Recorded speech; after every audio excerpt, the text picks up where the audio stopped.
is breaking news on 2 News This Morning. Good morning, everyone. Thanks for being with us here on 2 News This Morning. Fires continue to ravage the state, and now there is loss of life to report. The U.S. Wildland Fire Service reports 3 firefighters died on Saturday while battling the Knowles and Gore fires, which are burning on the Utah-Colorado border. 2 other firefighters were reportedly injured and taken to the hospital. The U.S. Wildland Fire Service has not identified the firefighters who died or said where they are from, but only say they are remembered for their bravery. Other fires also burning near the Utah-Colorado border include the Snyder and Jones fires. Those stand at about 5,000 acres combined. Both of those fires burning south of I-70. As soon as we learn more about the 3 firefighters who died on the fire line battling fires on the Utah-Colorado border, we will pass along that information. Just west of there in San Juan County, 2 other fires burning right now, also not far from the Colorado and Utah border. The Horsehead fire has now grown to 750 acres, and the Babylon fire, just west of that, is now at about 300 acres. Moving closer to northern Utah, residents in Scipio have been told to be ready to evacuate due to the wild goose fire, which has now grown to over 10,000 acres. That fire jumped Highway 50 on Saturday. Leslie Duarte has the story. Up there, right where where it peaks out, it was a little bit further on the south end. You can see where it was glowing. This is Chris Ost. He has been watching the wild goose fire move closer. It was crazy. And you could see the smoke just billowing, going nuts. It was crazy. It was fun, but scary. We met him as he and his family were packing up their things in case they had to leave. We're packing up our animals. We got our personal effects all packed up in the trucks and everything. And as soon as they tell us to go, we may just go ahead and leave. The fire spokesperson says the biggest concern is the wind. Fire crews are battling this wind, and it's definitely it's driving the fire in all different directions. We're getting it from every direction right now. Saturday wind gusts reach 50 to 60 miles per hour. Fire crews hope conditions improve in the next few days. For now, air and ground crews are working to slow down the fire. They've put in a line that goes over and connects to where that tower fire burned just a couple weeks ago. Leslie Duarte, KUTV 2 News. Communities near the Juab and Tooele County lines remain evacuated. Teams there are fighting both the Iron and the Cherry fires. At a community meeting last night, fire managers shared containment lines are holding around much of the fire, and they are confident the fire will stay where it is while they finish strengthening those lines. That progress could mean Eureka residents could return home in the near future. For families who've spent days waiting, that is welcome news, but they're not letting their guard down just yet. Are you encouraged by what was said tonight? I mean, we're hopeful, we're thankful for the firefighters and what they're doing, yes. But when we get told it's going to be, at least another 48 hours, you never know with you weather. never know. Teams were encouraged about progress on the Iron Blaze. They're now prepping to channel more resources toward the Cherry fire. That has become their priority. That fire is 30,000 acres, 0% contained.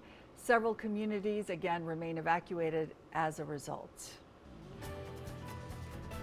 Mother Nature's clearly sending us a message. Things are not good out there. There are just new fires starting every single day. Conditions remain very, very dangerous right now. Yeah, so conditions remain critical. And where you mentioned those 3 firefighters died on the Utah-Colorado border, conditions were extreme there yesterday for fire weather. So I wanted to show you the map this morning of where conditions are worse today. And where you see that salmon coloring on the map in southeastern Utah into Colorado, conditions are critical. You can see off to the side of the screen there, you can see the different levels of fire danger going from elevated and tan, critical in the middle, and when you see that bright pink on the map, that's extreme, and that's what we had yesterday with the deaths of those 3 firefighters.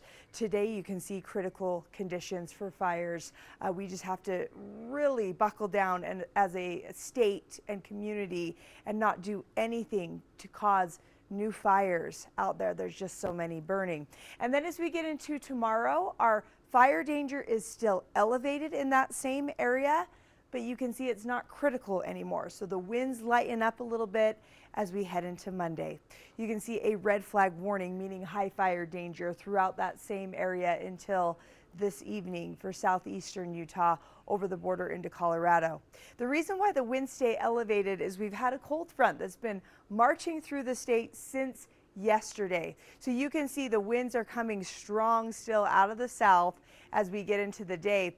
This front is a very slow mover, even stationary at times. And so the reason why this Four Corners region is really going to still feel those winds coming from the southwest is the front is stalled and those winds are gusty ahead of the front. Eventually the front moves through, but it's not going to be until late tonight and into tomorrow morning. So unfortunately, again today, those fire conditions remain critical.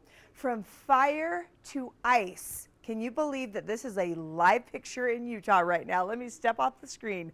This is Deer Valley. We have snow at our ski resorts this morning. Yes, we do.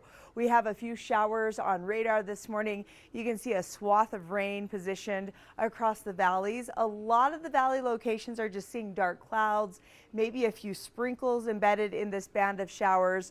But the mountains, you can see some white on the map, seeing a little bit of snow at the highest parts of those mountains. Just wanted to get a little closer to show you that some of those ski resorts are seeing some snow this morning. So we'll see a few showers as we go through the morning hours, then the cloud cover, eventually some sunshine this afternoon, and look how cool our temperatures are today. Hopefully that will help firefighters get a hold of some of these fires with the dropping temperatures today after that cold front. Christina. Okay, that's hard to believe, all these differences in temperature and conditions. Jill, thanks a lot.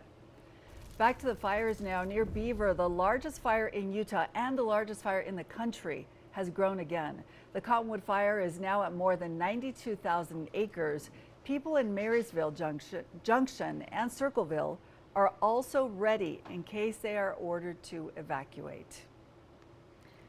Some better news to report regarding the Bonneville fire near the University of Utah, which broke out a week ago. That one is fully contained.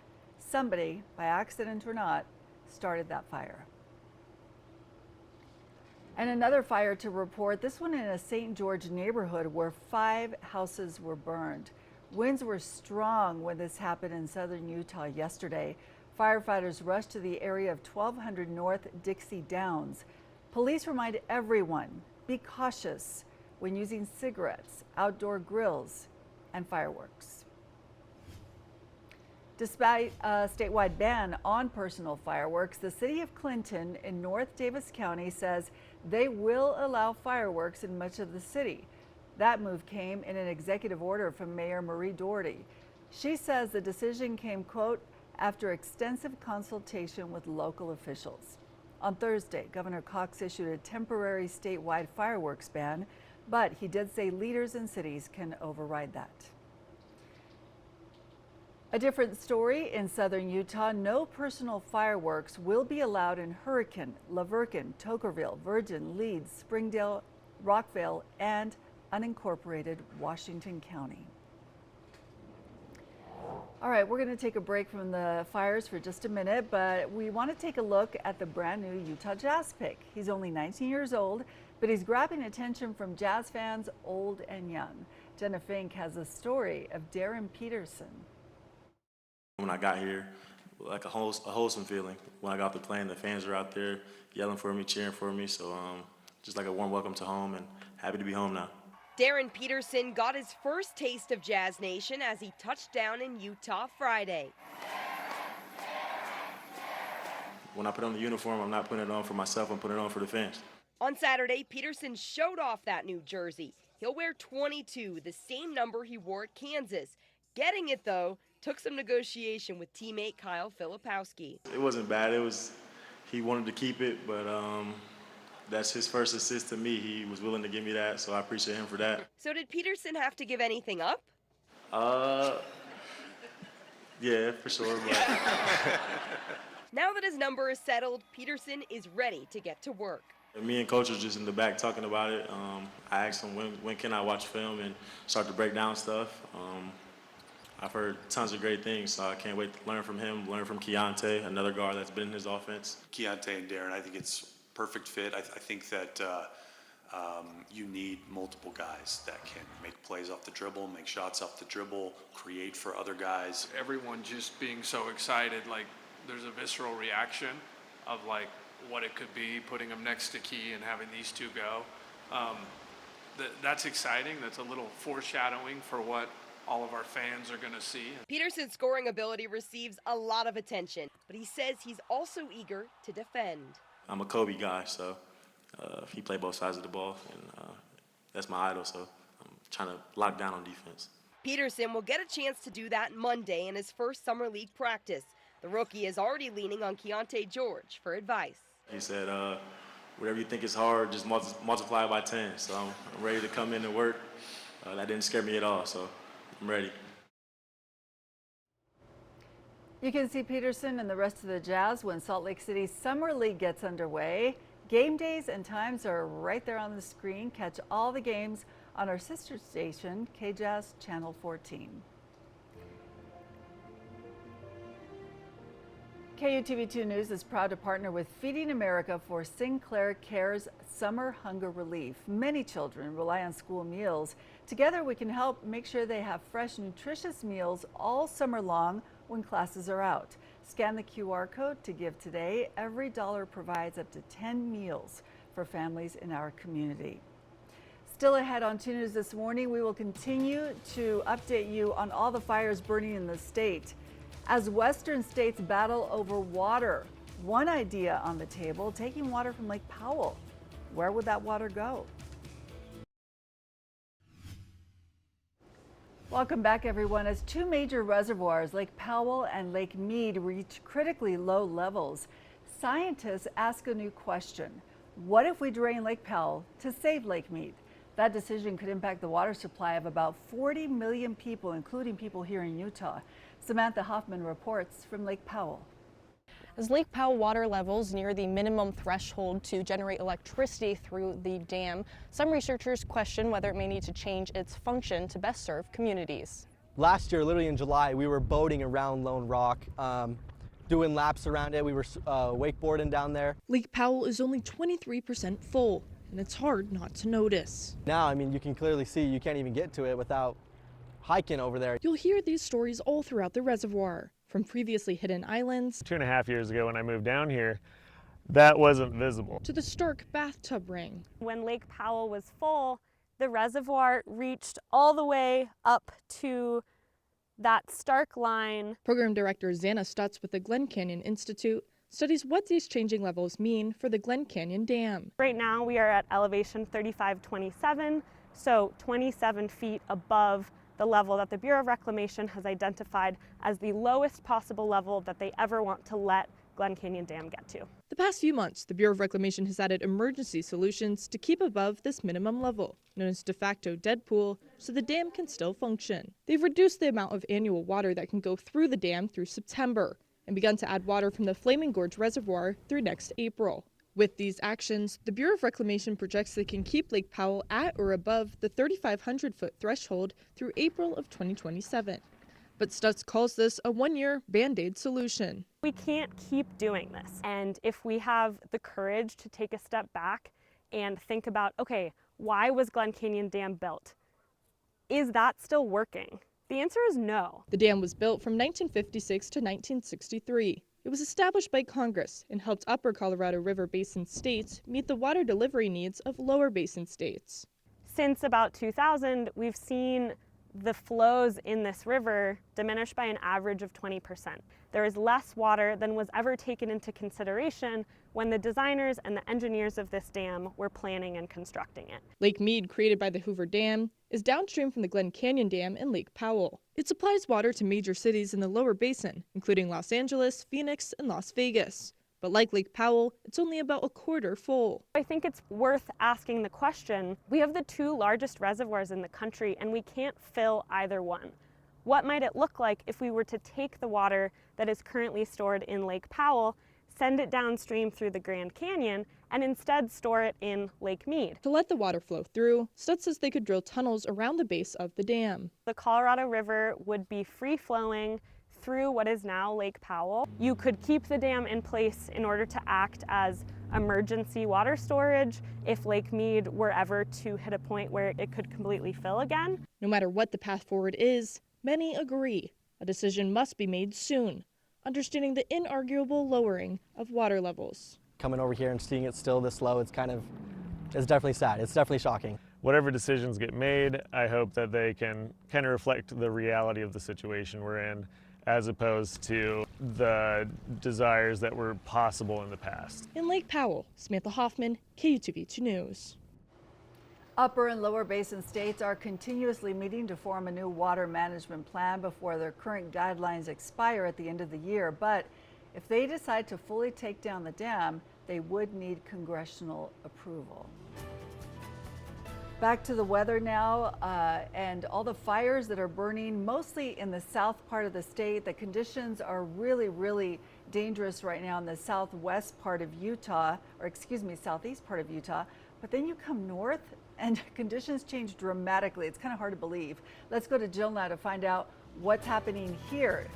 Jill, this is, it is hard to believe. That's all I can say about this. It's really weird, I know. So we had a very unusual cold front. It was a pretty strong cold front. You can see how strong it is because this is snow that we're tracking. Let me step off to the side so you can see the Deer Valley sign, and there's snow actually sticking to the Deer Valley sign this morning.